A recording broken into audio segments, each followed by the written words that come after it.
Do you think that dealing with what this team had to go through at the beginning part of this quad with everything with their curling federation, do you think that that's kind of made them more resilient facing what they've had to face the last 2 years with the pandemic? We've had discussions around that and what the team's gone through and how it all went down and basically after that we're just trying not to look in the rearview mirror. You're Mm-hmm. trying to just kind of look ahead and forget about that stuff. But there's no question that would have created a little bit of toughness in them. Like to do what they did as far as making everything public took a lot of courage and effort. And no matter what they face now, it's not going to be as bad as that. So I think, you just through all the pandemic, I think as long as you stay looking ahead and focused on what's going on and realize that, things are a lot better than they were and, uh, and put a positive spin on everything. I think that they've proven that they can handle adversity and come out the other side. So they're just so impressive that way as far as being able to look ahead and kind of keep the eyes on where they want to go and what they want to do.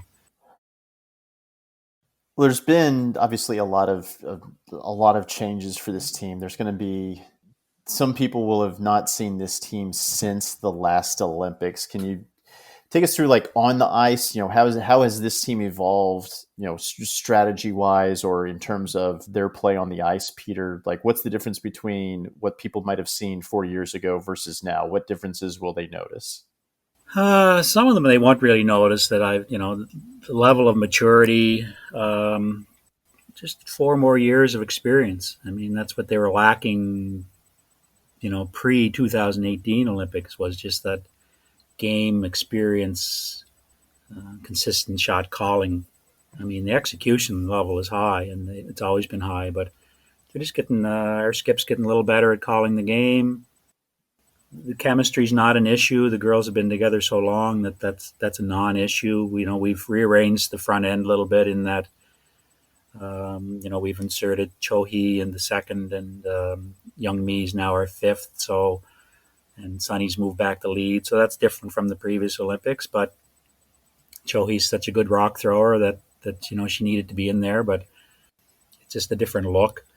But overall, I think that the team remains mostly the same without that burden on their back of the pressures that they faced 4 years ago. It's just going to be interesting to see how they get along in Beijing. I mean, it's not the pressure cooker that it was in Korea, where everybody's watching, your family's there.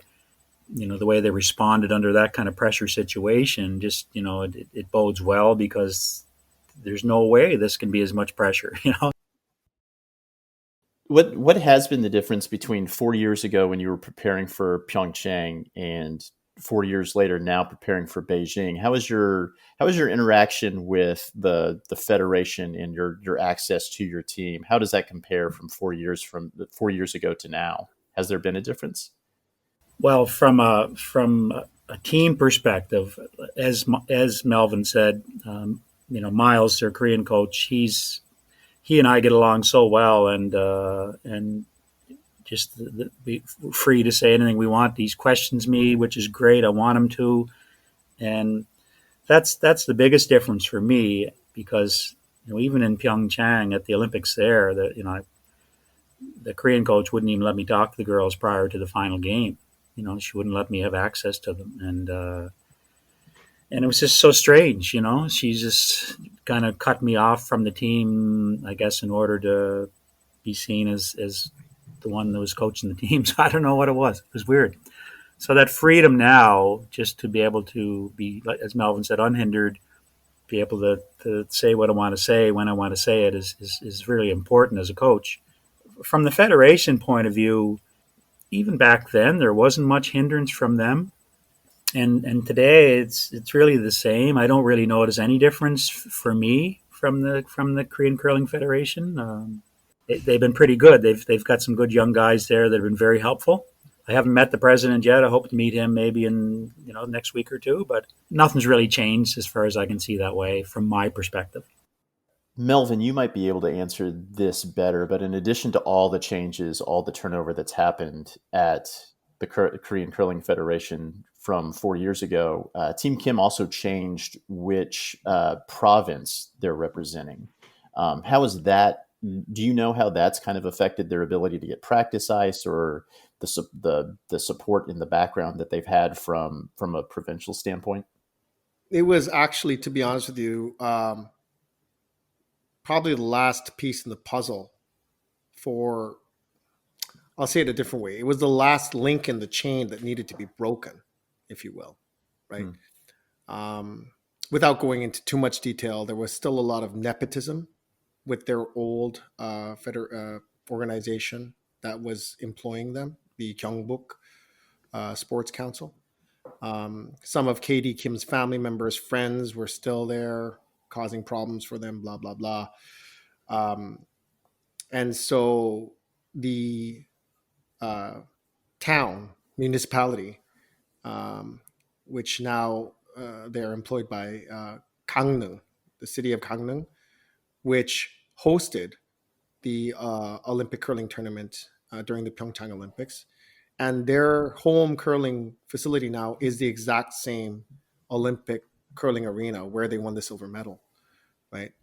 Um, it's funny, they actually hosted, they were on a variety show once, and uh, Hall of Hall of Fame golfers Harry Pak and some of these other retired pro sports Korean lady athletes, they went to try out curling. And so Annie Eunjung Kim got them to play on the exact sheet where they had the semifinal against Japan, right? And even Sari Pak was like, "Oh wow," you know. So the reception from Gangneung, from the mayor right on down to all of the employees of the city and the management staff, it's been a dream come true. Yeah, they've been treated like royalty basically since they made the move. So it's again totally different world for them.